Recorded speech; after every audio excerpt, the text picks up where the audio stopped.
Tonight, it could be the most popular GM vehicle of all time. Stock in the new General Motors is about to go on sale, and investors can't get enough.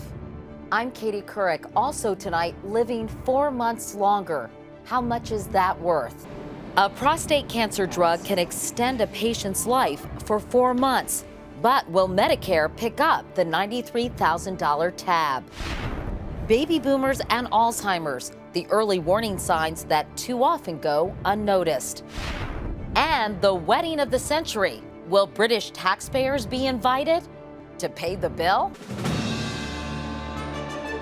From CBS News World Headquarters in New York, this is the CBS Evening News with Katie Couric. Good evening, everyone. We begin tonight with breaking news, a major setback for the Obama administration in its attempt to show that terror suspects held at Guantanamo can be tried successfully in civilian courts. In what was seen as a test case, a federal jury here in New York today acquitted Ahmed Gailani of the most serious terrorism charges against him, convicting only on a lesser charge of conspiracy. Justice correspondent Bob Orr has the very latest on this developing story. Bob? Well, Katie, there's no doubt at all this is very bad news for the government. Our CBS News national security analyst Juan Zarate calls it, quote, a disaster. This was to be a test case of sorts, as you mentioned, to prove that Guantanamo Bay detainees could be successfully prosecuted in civilian courts in the U.S. But the jury now has found Ahmed Gailani not guilty on all but one of the major terror counts against him. Not guilty on 4 counts of conspiring with al-Qaeda in the U.S. embassy bombings back in 1998 in Tanzania and Kenya. Also, he was found not guilty on 224 murder counts. That's the number of people killed in that twin bombing. He was convicted on 1 count of conspiring to destroy U.S. property with explosives. Now, that conviction passed down today carries up to life in prison and a minimum of at least 20 years in prison. But this is important. If for whatever reason he is ever released from prison, he would almost certainly go back to being an enemy combatant with open-ended detention. This obviously could have a huge impact on any future plans to try Khalid Sheikh Mohammed and the other 9/11 conspirators. For now, they remain at Gitmo, and with this verdict, in all likelihood, they will remain there for the foreseeable future. Katie? All right, Bob Orr. Bob, thanks very much. And Bob, stand by because Bob's been following another story related to terrorism, the backlash over those new security measures at the airport. Today, the TSA announced one change. Young children will no longer face full pat-downs. But the head of the agency told Congress everyone else better get used to the new procedures. Facing growing anger over probing pat-downs and so-called naked x-rays, Transportation Security Chief John Pistol today appealed for cooperation. Look, this is for your safety, security. Work with us. This is a partnership here. But testifying before the Senate Commerce Committee, Pistol took a hard line, saying planes face an ongoing threat from hidden explosives. So travelers who refuse both body imaging scans and pat-downs won't be allowed to fly. Do I understand the sensitivities of people? Yes. If you're asking, am I going to change the policies? No. Critics are calling for a Thanksgiving holiday slowdown, urging travelers to refuse the scans and overwhelm TSA checkpoints with pat-down requests. Privacy advocates who are demanding the TSA back off found some support on Capitol Hill. I wouldn't want my wife to be touched in the way that these folks are being touched. There's got to be a way, however, for a privacy concern to be addressed. The enhanced pat-downs require TSA officers to carefully frisk even the most private regions of the body. And Pistol, who went through the procedure himself, called the pat-downs invasive. But the failed Christmas Day attack by underwear bomber Umar Farouk Abdul-Muttalib proves terrorists are actively working to smuggle bombs aboard airplanes. I recognize the invasiveness of it. I also recognize that the threats are real, the stakes are high, and we must prevail. Now, privacy advocates argue pat-downs and explicit x-rays violate their rights. But security officials say flying is it's a privilege, not a right, and protecting aviation is a national security obligation. Katie? All right, Bob Orr. Bob, thanks so much for both of your reports tonight. In other news, what a comeback for General Motors. It's gone from bankruptcy to become the new darling of Wall Street, going public tomorrow with its first stock offering since the government bailout. That rescue cost taxpayers $50 billion, and now it's payback time. GM will raise some of the money by selling more than 500 million shares at a price of $33. That's expected to bring in as much as $23 billion, a record for an initial public offering.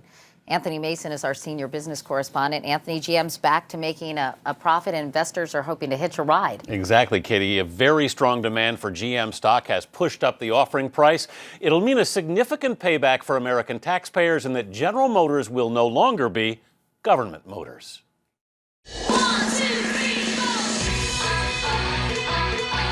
GM unveiled its new Camaro at the Los Angeles Auto Show today. Tomorrow, it'll unveil its new stock on Wall Street. Is GM now a healthy company?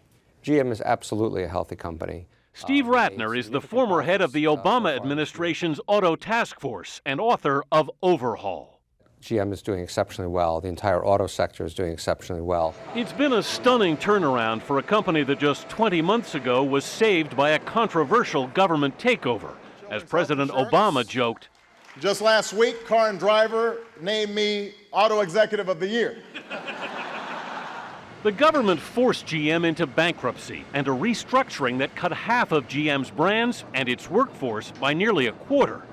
The stock sale will cut the government's stake in GM by more than half, from more than 60% to less than 30%. The rest of its shares will be sold off over time. The government will need to sell at an average price of about $44 to break even. You think there's a possibility still the government could break even on this? Absolutely, there's a possibility. Because auto sales have begun to rebound. Ford CEO Alan Mulally is leading his company to record profits. We have a tremendous pent-up demand. The average age of the vehicles in the United States is over 10 years now, because people have been delaying this decision for all the obvious reasons. Historically, America spent about 4% of GDP on automobile purchases. Right now, that number is 2.3%. Industry analyst John Cassessa. That means these companies should be pretty profitable. These companies will make a tremendous amount of money as sales rebound. Their costs are low. In all, taxpayers have invested $82 billion to save the auto industry. I now believe, and this is a more optimistic view than I've had before, I believe the government will get back all but $5 or $6 or $7 billion of that, which is an extraordinary success for the government in fixing this critical industry. GM, which has already earned more than $4 billion this year, is on course for its first profitable year since 2004. Katie? So, Anthony, it would appear this may turn out to be a good deal for the government and taxpayers after all. It looks that way. Of course, where the stock price goes from here, and there's no guarantee it's going to go up, is ultimately what will determine what taxpayers get back. But I think 20 months ago, there would be very few people who'd say we'd be sitting here talking about a profitable GM and a stock sale that would be paying taxpayers back so much so soon. All right. Anthony Mason, as always. Thank you, Anthony. In health news, a new tool in the fight against prostate cancer. More than 217,000 men will be diagnosed with the disease this year, and about 32,000 will die. A newly approved drug can extend lives, but only by months, at a cost of close to $100,000. And Wyatt Andrews reports the debate in Washington today was, should Medicare pay for it? Sal Cicero has advanced prostate cancer his doctors say is fatal, but at 67, he's still working as a realtor. And for that, he credits the drug Provenge. The drug for me is given me basically an opportunity to continue my lifestyle. Patient advocates like Jim Kiefert call Provenge a medical breakthrough. And the men who know about it are just standing in line waiting to get it. For tens of thousands of prostate cancer victims, Provenge equals hope. To make the drug, the patient's own blood cells are drawn and are then exposed in a lab to a protein that mimics the cancer. They're then returned to the patient, essentially supercharged, to attack the cancer. So what's the issue? It costs $93,000 per patient for 4 extra months of survival. In clinical trials, those facts led Medicare officials to call in the experts to ask if Medicare should cover Provenge. Officials insisted this was not about the cost, but the meeting alarmed patient groups who charged it was all about the money and worse. I see no other word to use in this case but rationing. Each lot of Provenge that comes. The makers of Provenge call the drug a value at $93,000. They argue it can be less expensive than chemotherapy with none of the horrible side effects. What is a breakthrough here is that the concept of using your own immune system to fight cancer represents a whole new era in medicine. But this whole new era is getting expensive. Other biologic drugs like Prevenge, made from cells, now cost more than $21,000 per patient, while traditional drugs cost $1,100, which means that one day these breakthroughs could break the bank. And they need to figure out how to rein this in if we're going to be able to keep the pharmacy benefit off the extinction list. It's likely that Medicare will cover Prevenge, but only for those patients whose cancer has spread. It's a crucial decision because typically most private insurance companies follow Medicare's lead. Wyatt Andrews, CBS News, Washington. And if you'd like to learn more about this and other treatments, you can go to our partner in health news, webmd.com, and search prostate cancer. Turning to politics now, Nancy Pelosi will not be Speaker of the House in the new Congress, but the soon-to-be minority Democrats chose her today as their leader. She beat back a challenge from Heath Shuler of North Carolina, 150-43. Some members who lost their seats in the November election blame her. I know it was the only issue. That was the only ad my opponent ran. The truth is that Nancy Pelosi's season has passed. Pelosi will be handing the Speaker's gavel in January to John Boehner. House Republicans chose him their leader today, his 61st birthday. And in that Alaska Senate race, incumbent Republican Lisa Murkowski is ready to declare victory tonight over Tea Party Republican Joe Miller. She'll be the first Senate candidate in more than 50 years to win with a write-in campaign. And an update on a story we brought you last night. Senate opponents have blocked the Paycheck Fairness Act. That bill would have made it easier for women to sue employers who pay them less than men for similar work. And still ahead here on the CBS Evening News, no one expected William and Kate to elope, but can Britain really afford a royal wedding? Up next, a painful lesson for aging baby boomers about spotting the early warning signs of Alzheimer's.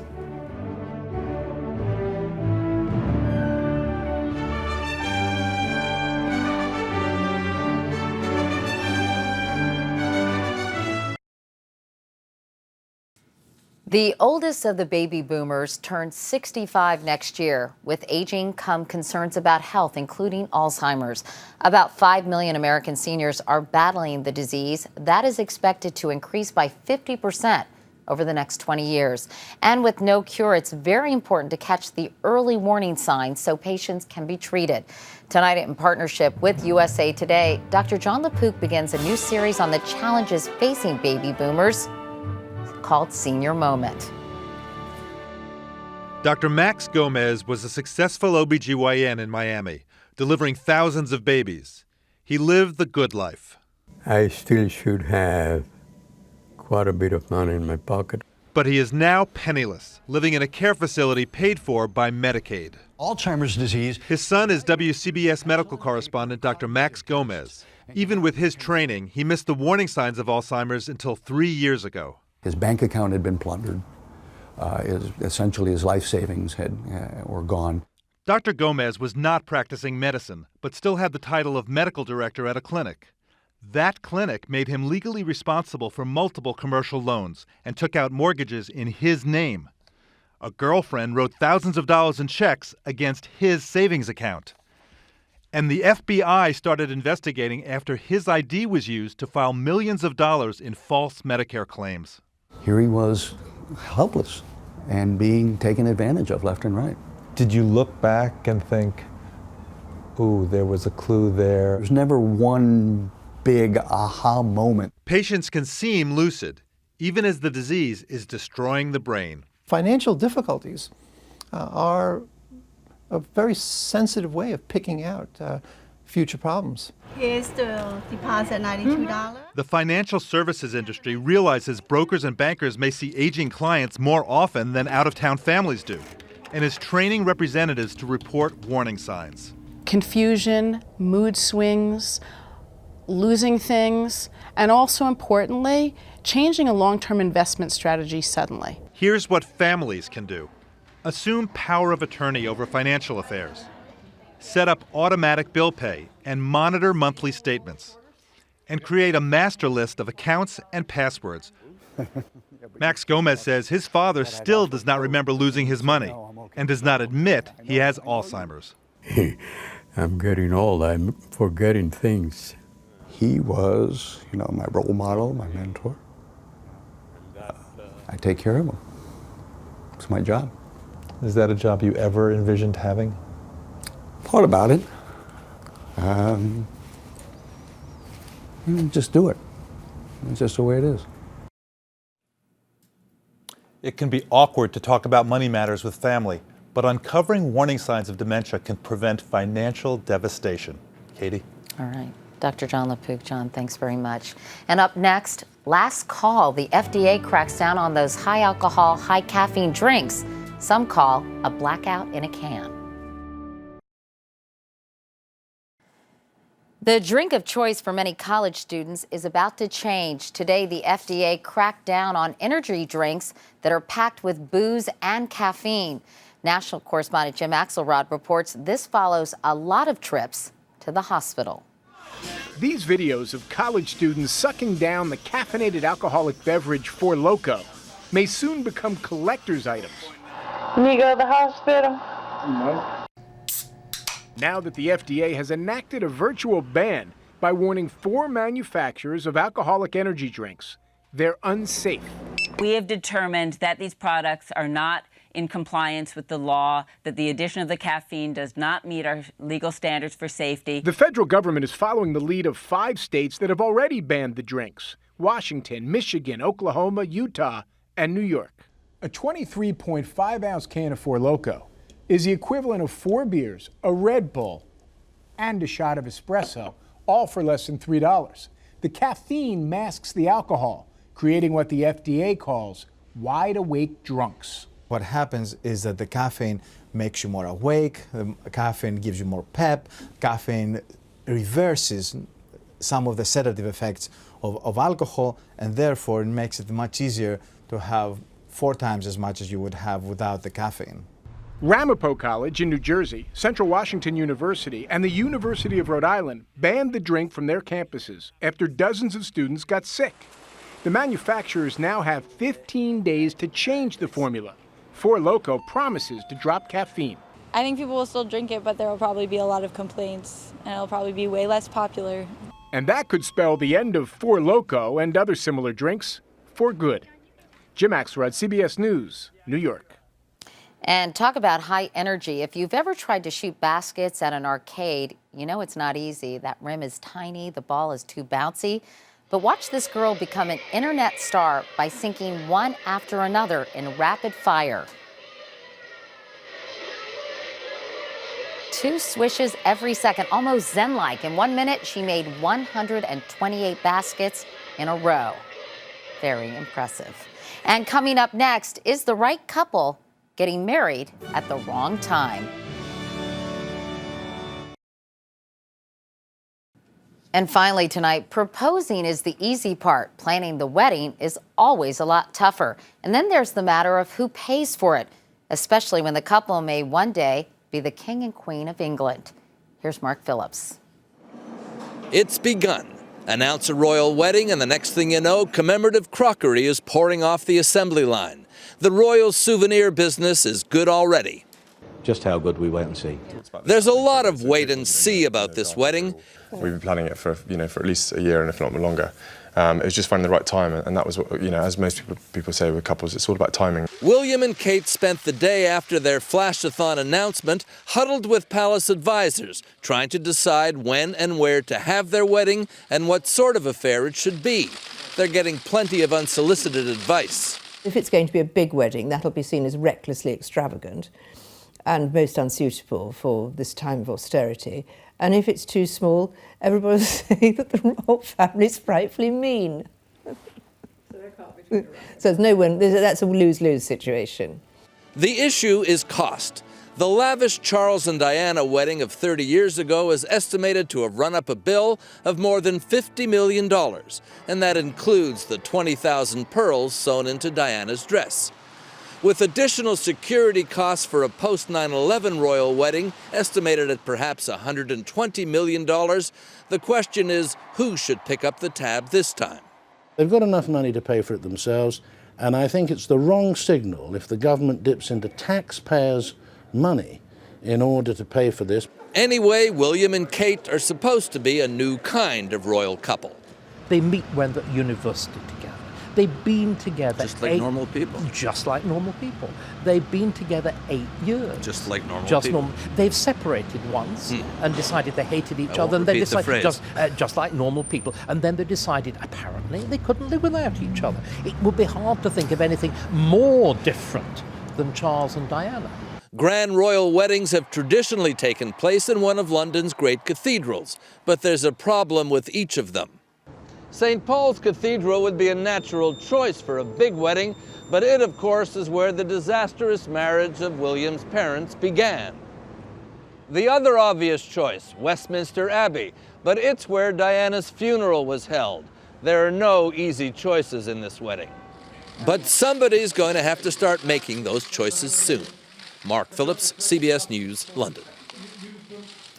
And that is the CBS Evening News for tonight. I'm Katie Couric. Thank you for watching. I'll see you back here tomorrow. Good night.